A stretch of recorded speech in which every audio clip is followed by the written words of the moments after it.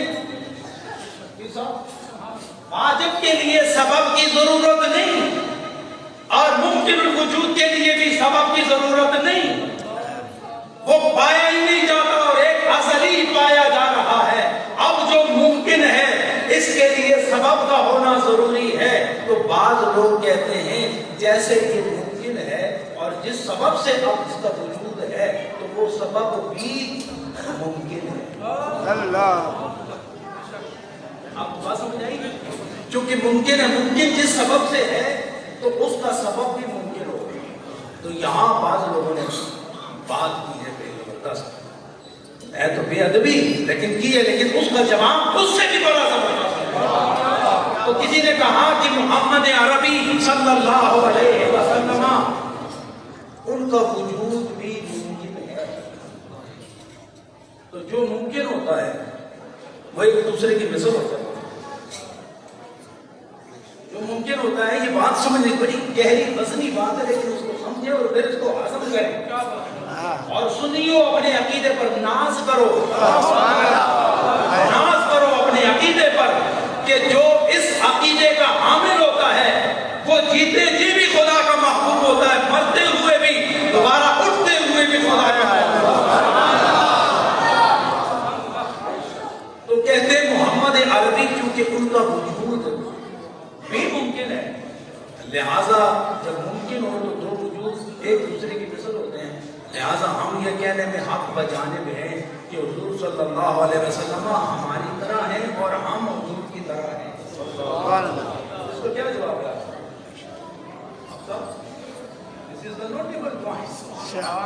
اگر ممکن ہے اور ہم کہتے ہیں حضور صلی اللہ علیہ وسلم کا وجود ممکن ہے، لیکن یہ یار لوگ جو کہتے ہیں کہ اگر ممکن ہے اور یقیناً ممکن ہے، نبی کی آنکھیں ہیں تمہاری بھی آنکھیں، نبی شادی کرتے ہیں تم بھی شادی کرتے ہو، تم بازار جاتے ہو نبی بھی بازار جاتے ہیں، وہ پہاڑ پر چڑھتے ہیں تم بھی چڑھ سکتے ہو۔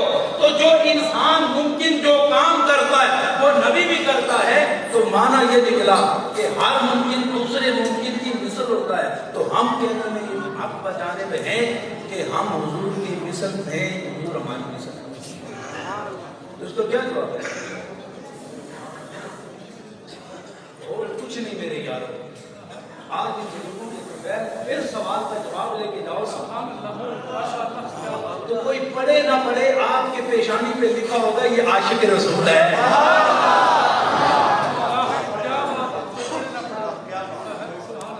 حضرات گرامی ان کو جواب دیے گئے کہ بھائی دیکھو حضور کی آنکھ تو عرش تک دیکھتی ہے، تمہاری آنکھ دیکھ سکتی ہے؟ حضور تو غیب کی آواز سنتے ہیں، تم سن سکتے ہو؟ حضور کی آواز عرش و فرش تک جاتی ہے، یمین و یسار کو سنائی دیتی ہے، کیا تمہاری آواز سنائی دے سکتی ہے؟ یہاں وہ پابند ہو گئے کہ ٹھیک ہے جی ہماری آنکھ نبی کی آنکھ جیسی نہیں، ہماری زبان نبی کی زبان جیسی نہیں، ہمارا وجود نبی کے وجود جیسا نہیں، ہم نبی جیسے نہیں، نبی ہمارے جیسے نہیں، اس لیے کہ ہم ہاتھ میں ہیں اور حضور کا وجود ہاتھ و بے ہاتھ میں یکساں کام کرتا ہے۔ لیکن پھر وہ سوال اٹھاتے ہیں کہ جس ذرا خیال نہ چھوڑے، بڑی محبت نہ، آج جس سبب سے ہم ممکن ہیں. دیکھو بار بار جیسے وہ کلاس میں ٹیچر بار بار سبق دہراتا ہے نا، ایسے ہی میں سبق دہرا رہا ہوں اور یہ بزرگ یہاں پر بیٹھے ہیں، یہ تصدیق فرماتے جا رہے ہیں. جس سبب سے ممکن ہے تو اسی سبب سے حضور صلی اللہ علیہ وسلم کا وجود بھی ممکن ہے. لہذا ثابت ہوا کہ ہم وجود میں تو ان کی مثل نہیں، لیکن جس سبب سے یہ ساری کائنات موجود ہے اسی سبب سے حضور بھی موجود ہے. لہذا یہاں اگر مثلیت ممکن نہیں تو سبب میں ہم حضور صلی اللہ علیہ وسلم کی مثل ہے. پھر اس کا کیا جواب؟ اس کا کیا جواب؟ تو اس کا جواب عام بندہ نہیں دے سکتا. اس کا جواب وہی دیتا ہے جس کو ان کی خبر ہو، جو باخبر ہو، جو با علم ہو، جو معرفت کا جام پی چکا ہو، وہی خبر دیتا ہے. اب یہاں بھی وہ خبر دے رہے ہیں کہ ہم اہل سنت و جماعت کا یہ عقیدہ ہے کہ ممکن الوجود میں نبی کی مثل نہیں ہے، اور ممکن الوجود جس سبب سے ممکن ہے اس سبب میں بھی نبی بے مثل ہے. اس لیے وہ یہ کہتے ہیں کہ اگر تم بھی اسی سبب سے ہوتے جس سے نبی اس سبب سے ہوتے تو نبی تو آسمانوں کو چیرتا ہوا سدرۃ المنتہا تک گیا، وہاں سے آگے گیا، وہاں سے آگے گیا، 7 آسمانوں کو چیر کے گیا، شمس و قمر کو عبور کر کے گیا، عالم شمس جہاں سے باہر نکلا اور اس مقام پر پہنچا کہ جس کو نہ مکان کہا جا سکتا ہے نہ مقام کہا جا سکتا ہے. لا مکان تک میرا نبی پہنچ گیا. تو اس سے ثابت ہوا کہ اگر نبی گیا ہے تو وہ جس سبب سے ممکن ہے وہ بے مثل ہے. اگر بے مثل نہ ہوتا تو تم بھی جا سکتے، نہیں گئے تو ثابت ہوا کہ نبی اس سبب میں بے مثل و بے مثال ہے. اس کیفیت کو دیکھتے ہوئے حضرت خواجہ مجدد الفسانی رضی اللہ تعالیٰ عنہ فرماتے ہیں کہ میں نے عرش و فرش کو دیکھا، تخت و بخت کو دیکھا، راج و تاج کو دیکھا. خدا کی قسم در عالم امکان مثل متصور نیست. ہم ممکن کی بات کرتے ہو، سبب کی بات کرتے ہو، اور میں یہ جانتا ہوں کہ عرش و فرش کو جان چکا ہوں. میرا نبی اس کی مثل اس پورے جہاں میں اس کا تصور بھی ممکن نہیں.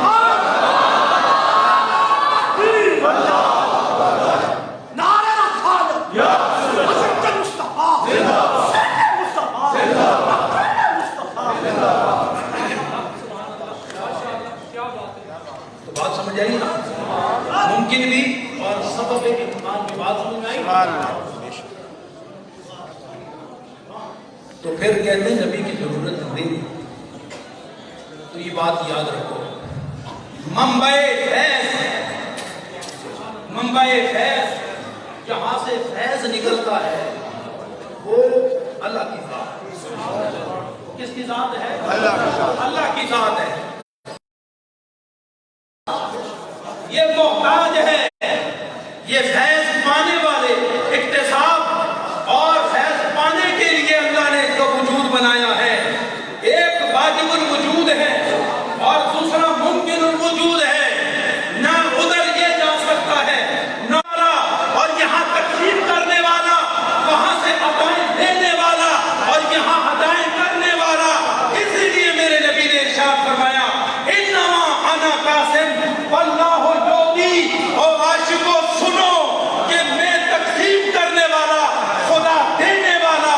تو معنی یہ نکلا کہ خدا دنیا دیتا ہے تو میں دنیا دیتا ہوں، خدا آخرت دیتا ہے تو میں آخرت دیتا ہوں. اب مانگنے والے آؤ، خدا دیتا جا رہا ہے اور میں تقسیم کر رہا ہوں.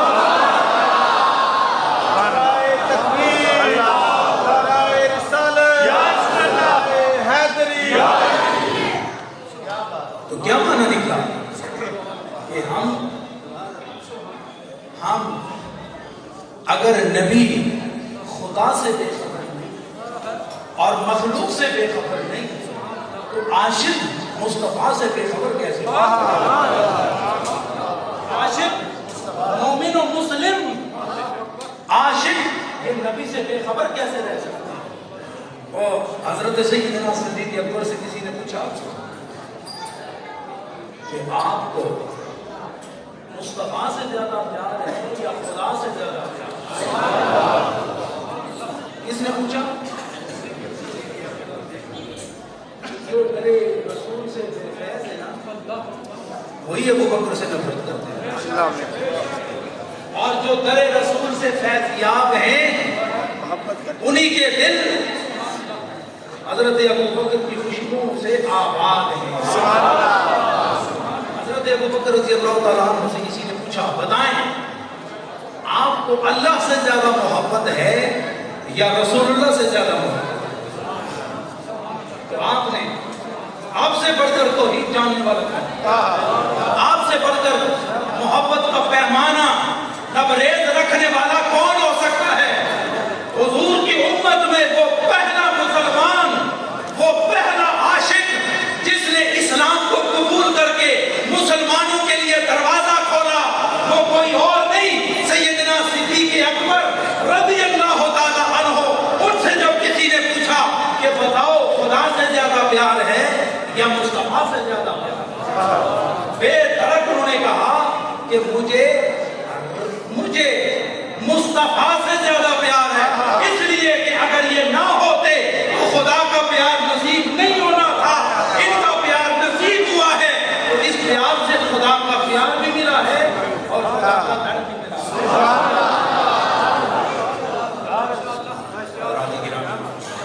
بس ایک ہی بات کافی ہو چکا ہے، میں ایک ہی بات کرنا چاہوں گا اور وہ یہ ہے کہ ہم نبی سے کبھی بے نیاز نہیں ہو سکتے۔ ہم اگر چمک ہیں نا، آپ اور ہم اگر چمک ہیں نا، تو یہ چمک کس سبب سے؟ سورج کی وجہ سے نا، کہ سورج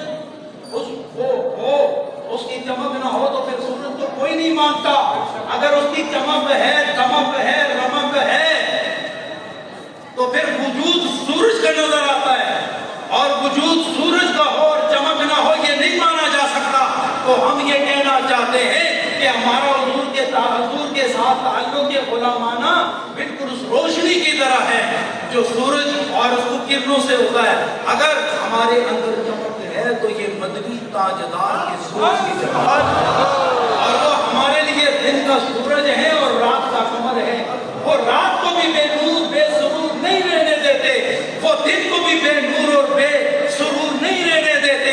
ہمارا نور، ہمارا سرور جناب محمد رسول اللہ صلی اللہ علیہ وسلم، اور ہم ان سے بے نیاز نہیں رہ سکتے۔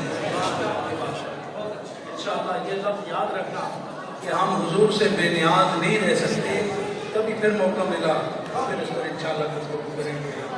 وآخر دعوانا ان الحمد للہ رب العالمین۔